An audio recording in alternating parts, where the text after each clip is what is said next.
வணக்கம் குட்டீஸ். இன்னைக்கு நம்ம பார்க்க போகிற கதை குரங்கும் முதலையும். ஒரு காட்டில் குரங்கு வாழ்ந்துட்டு வந்தது. அது எப்படி தன்னுடைய புத்திசாலித்தனத்தால் ஆபத்துல இருந்து தப்பித்தது அப்படிங்கிறது தான் நம்ம இந்த கதையில் பார்க்க போகிறோம். வாங்க இப்போ வீடியோக்குள்ளே போகலாம்.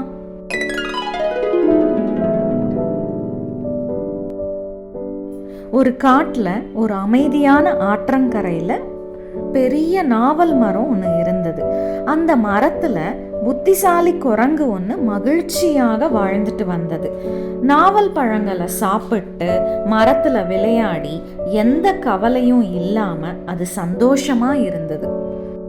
ஒரு நாள் ரொம்ப சோர்வா ஒரு முதலை அந்த ஆற்றங்கரைக்கு வந்துச்சு. அதை பார்த்த குரங்கு அந்த முதலை பாவம் அப்படின்னு நினைச்சு மரத்திலிருந்து கொஞ்சம் நாவல் பழங்களை முதலை கிட்ட கொடுத்தது.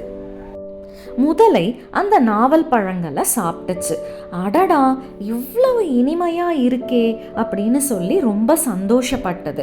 அந்த நாளிலிருந்து முதலை தினமும் குரங்க பார்க்க வந்துச்சு. இப்படியே குரங்கும் முதலையும் நல்ல நண்பர்களா மாறிட்டாங்க.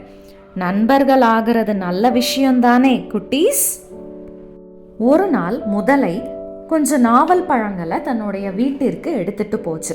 அதை சாப்பிட்ட முதலையோட மனைவி ரொம்ப பேராசை பிடிச்சவளா இருந்தா.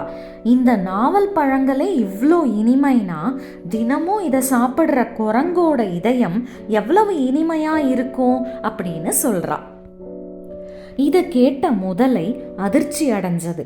குரங்கு என்னுடைய நண்பன், நான் எப்படி அவனை ஏமாத்துவேன் அப்படின்னு நினச்சது. ஆனால் முதலையோட மனைவி ரொம்ப பிடிவாதமாக இருந்தா. எனக்கு குரங்கோட இதயம் வேணும் அப்படின்னு மிரட்டினான். வேறு வழியே இல்லாமல் முதலையும் அதுக்கு சரின்னு சொல்லிடுச்சு. அடுத்த நாள் முதலை குரங்கை பார்க்க போகுது. நண்பனே, என் மனைவி உனக்கு நன்றி சொல்லணும் அப்படின்னு ஆசைப்படுறா. அதனால் உன்னை வீட்டுக்கு கூப்பிட்டுட்டு வர சொல்லியிருக்கா அப்படின்னு சொல்லி குரங்கை கூப்பிடுது. அதை நம்பிய குரங்கு முதலையோட முதுகுல ஏறி உட்கார்ந்து அதோட வீட்டுக்கு போகுது. ஆற்றோட நடுவில் வந்த உடனே முதலை அப்படியே மூழ்க ஆரம்பிச்சது. குரங்கு பயந்துட்டு, நீ ஏன் மூழ்கிற அப்படின்னு கேட்டது. அப்போ முதலை சொல்லுது, மன்னிச்சிடு நண்பா, என்னுடைய மனைவிக்கு உன்னுடைய இதயம் தேவை. குரங்குக்கு ரொம்ப கோபம் வந்துருச்சு. ஆனால் அது அமைதியாக இருந்தது. ஏன்னா அது மிகவும் புத்திசாலி. இப்போ குரங்கு எப்படி தப்பிக்க போகுது? உன்னுடைய மனைவியை காப்பாற்ற நான் தயாராக தான் இருக்கேன். ஆனால் என்னுடைய இதயத்தை அந்த நாவல் மரத்திலேயே விட்டுட்டு வந்துட்டேன். முதல்ல அங்கே போகலாம் அப்படின்னு குரங்கு சொல்லுச்சு. முதலையும் அதை நம்பி உடனே திரும்பி போகுது. மரத்தை அடைஞ்சதும் குரங்கு வேகமாக மரத்தில் மேலே ஏறி தாவிடுச்சு.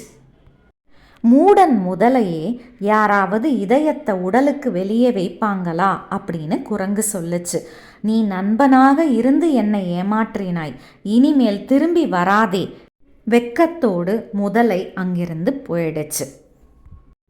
குட்டீஸ், நீங்களும் குரங்கு போல புத்திசாலியாக இருக்கணும்.